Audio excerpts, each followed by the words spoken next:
आज मैं आपको बताता हूँ भारत में पंचवर्षीय योजना। भारत की पंचवर्षीय योजना सोवियत संघ रूस से ली गई है। भारत की पंचवर्षीय योजना सोवियत संघ रूस से ली गई है। भारत की पंचवर्षीय योजना पहले अलग अलग प्रकार की विभिन्न योजनाएं दी गई। उन विभिन्न योजनाओं में सबसे वेरी मोस्ट हजारों बार पिछली परीक्षा में पूछा गया प्रश्न कि बम्बई योजना कब दी गई, तो बम्बई योजना दी गई 1944 को। 8 उद्योगपतियों ने ये बम्बई योजना दी तथा ये योजना 15 वर्ष के लिए लागू होनी थी। योजना आयोग एक गैर संवैधानिक संस्था है। योजना आयोग एक गैर संवैधानिक संस्था है। इसका अध्यक्ष भारत का प्रधानमंत्री होता था। योजना आयोग वर्तमान में नहीं रहा। योजना आयोग के स्थान पर नीति आयोग आ गया है। नीति आयोग 1 जनवरी 2015 को आया था। 2015 को नीति आयोग की स्थापना हुई थी। भारत में योजना आयोग की स्थापना हुई 15 मार्च 1950 को। योजना आयोग की स्थापना हुई। भारत में कुल 12 पंचवर्षीय योजनाएं लागू हुई।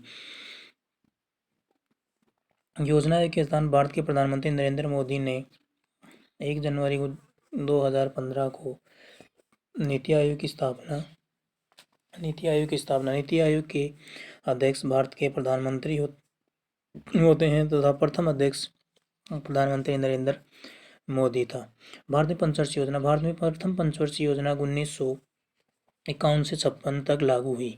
ये पंचवर्षीय योजना आयोग द्वारा लागू की जाती थी तथा इनका संकलन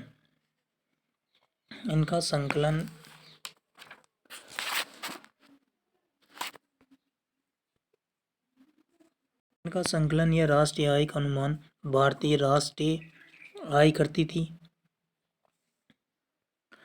प्रथम पंचवर्षीय योजना का मॉडल था हेराल्ड मॉडल पर आधारित। प्रथम पंचवर्षीय योजना हेराल्ड मॉडल पर आधारित थी। इसमें सबसे ज़्यादा कृषि को प्राथमिकता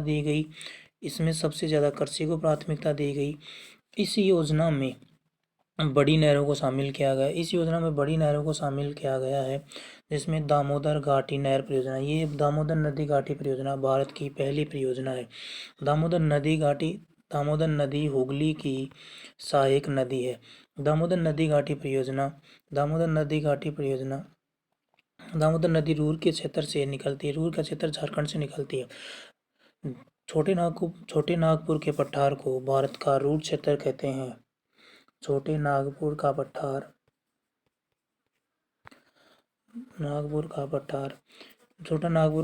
भारत का रूर क्षेत्र कहलाता है। रूर क्षेत्र है जर्मनी का है। रूर क्षेत्र जर्मनी का एक क्षेत्र है।